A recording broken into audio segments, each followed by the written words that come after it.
Hey guys, welcome to our first Chamsys MagicQ tutorial. I'm kind of still playing with the tripod mount to try and get you the best view I can of the screen, but we'll start with this. This is the screen you get when you first start up the software. You'll notice you can turn it into a simple generic console with normal faders, technician test fixture, lighting demo, pixel mapping demo. Those are all demo and troubleshooting modes that don't really concern us. So what we're going to do is continue last show.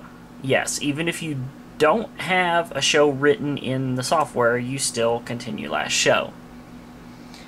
And that brings us to this screen. Now in this screen we're showing the setup in the mini monitor. In the next level, we're showing all the things and controls for the setup, as well as the playbacks.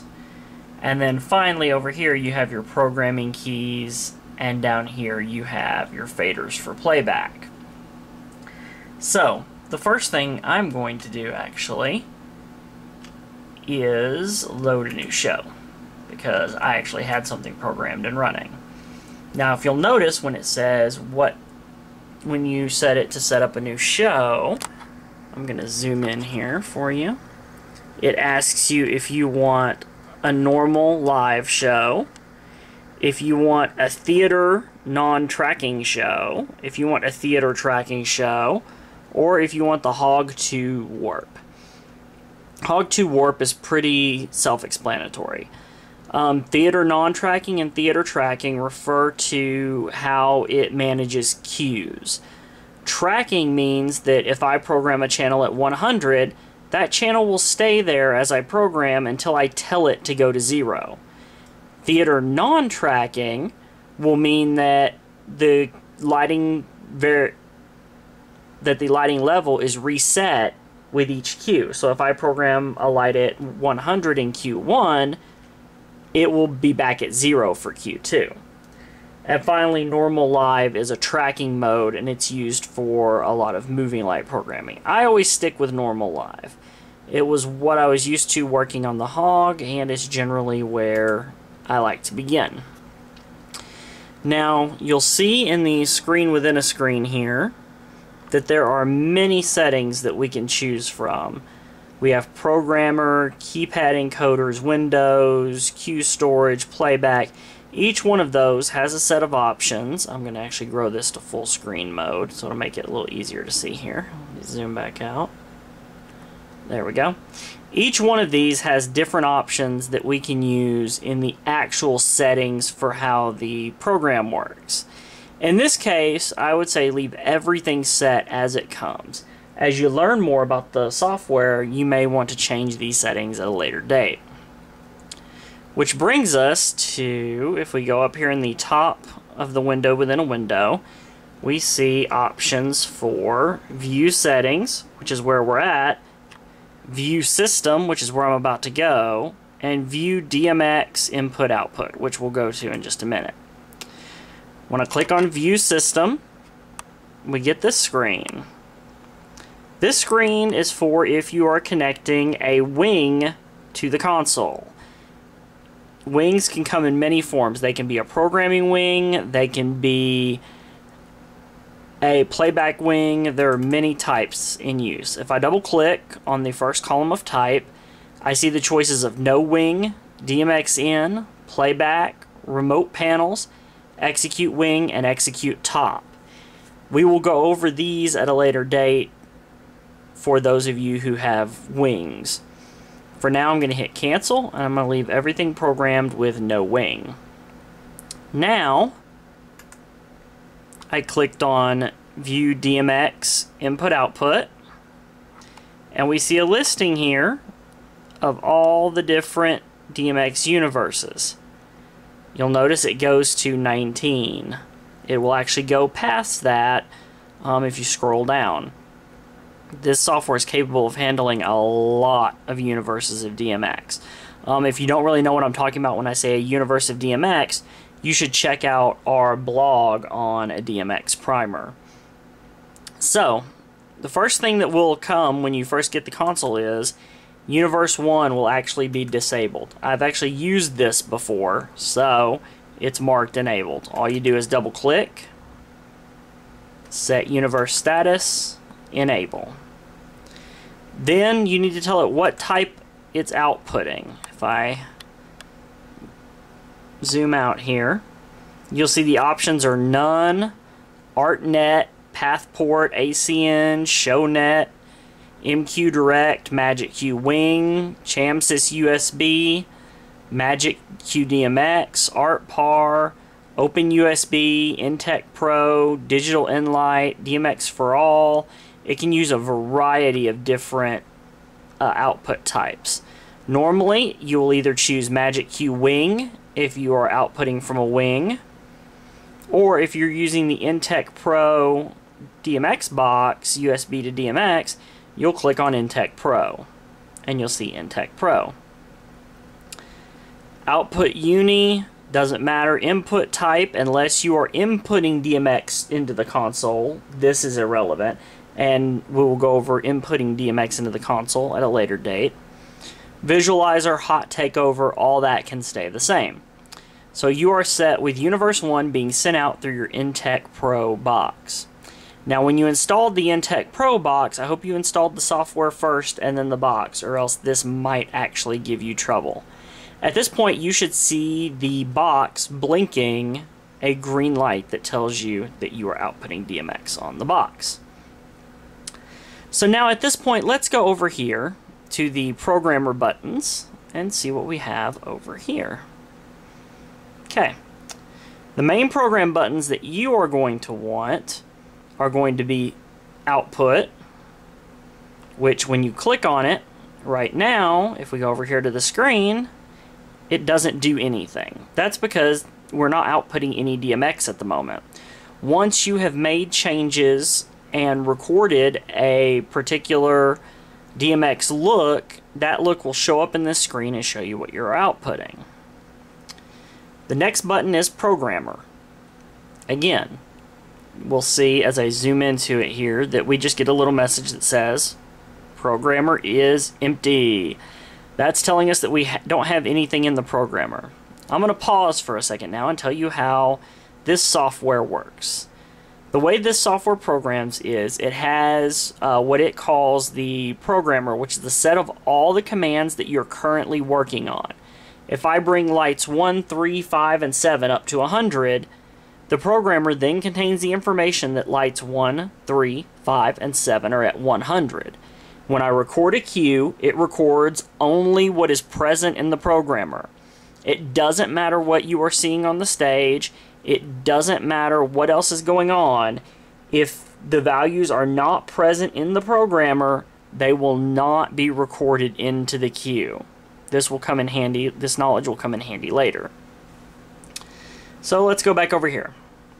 Setup, if we click on it, will take us to the screen that we were just at, where in this case we're on View DMX Input Output because that was where we left off.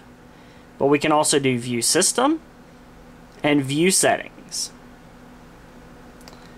Now we go back and we look at Patch. This will show us the patch for the console.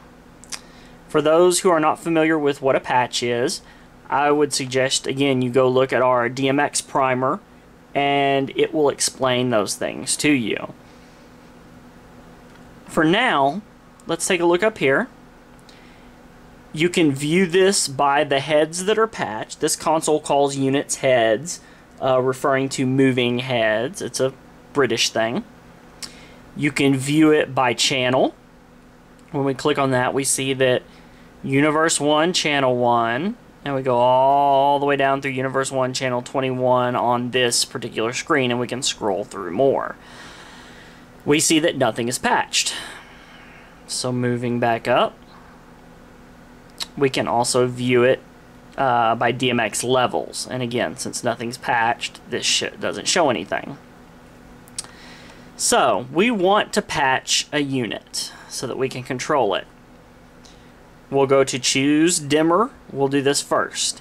If you have a generic dimmer or a dimmer rack, then you will start out with choose dimmer. Now when I click it, down here in the bottom, it says chose generic dimmer. That tells me that it's ready to patch. So how do I patch it? The syntax for patching on this console is I tell it how many dimmers. In this case, we're going to do a 24 channel rack. And we're going to patch those at Universe 1, Channel 1. Okay? Now when I look up here, it says patch heads or set intensities. It wants to know if you actually want to patch those 24 dimmers or if you want to set their intensity. In this case, I want to patch them, so I click patch it. And now I'm viewing 24 DMX dimmers. In this case, it starts at the bottom with number 24, and if I scroll up, I see number 1. Now if I go back here to channels, I see again that I have dimmers patched. Head number is simply the order in which you patch them. It has nothing to do with their address, their DMX address. I see that their minimum and maximum values are 0 and 100, and they're on a linear dimming curve. If you want to play with dimming curves, it's something to be discussed at a later time. Now if I click on View Heads, it shows me, since I only have one type, all the generic dimmers. It shows me their DMX universe and address, their head number, same information, only now it also gives me the dip switch configuration for the units. So we see, of course, the unit patched in at channel 1 has dip switch number 1 on. The next one at channel 2 has dip switch number 2 on, etc., etc., etc. So, we have those patched. Now let's take a look at if you want to patch a moving light. To patch a moving light, you're going to click on Choose Head, and a list of manufacturers appears. These are the manufacturers that the console knows. There are a number of other manufacturers, including our own personal gear, that we will send you the profiles for if you purchase the gear from us. That being said, let's choose something fairly simple but fairly reliable. Let's find the H's here. Let's go with high-end systems. And let's grab a unit that is actually in our inventory, rental inventory, Technobeams. Technobeams come in 3 configurations in this case: an 18-channel mode, unlabeled, an 18-channel 16-bit mode, and a 14-channel 8-bit mode. We run all of our units in the 18-channel 16-bit mode. So we're going to click on it. We go down here, it tells us we chose Show Heads High-End Technobeam. So it's ready to patch. So now we hit Patch It. And it asks us for the number of heads at Universe Channel. So again, let's patch 4 of them. We will do 4 at Universe 1 Channel. Because we already have 24 dimmers, we're going to start with channel number 25. And as you see, we now have 4 Technobeams patched. Channels 25, 43, 61, and 79. That is an advantage of this software. You can patch everything soft into the system, and then once you're on site, you can easily address your units to match the patch on here, and it does all the math for you. Okay? We go back up to our programming keys. Help is pretty obvious. And macro simply is a programmable macro, just as it is on a regular computer. So this has gotten you through patching units, getting the console started.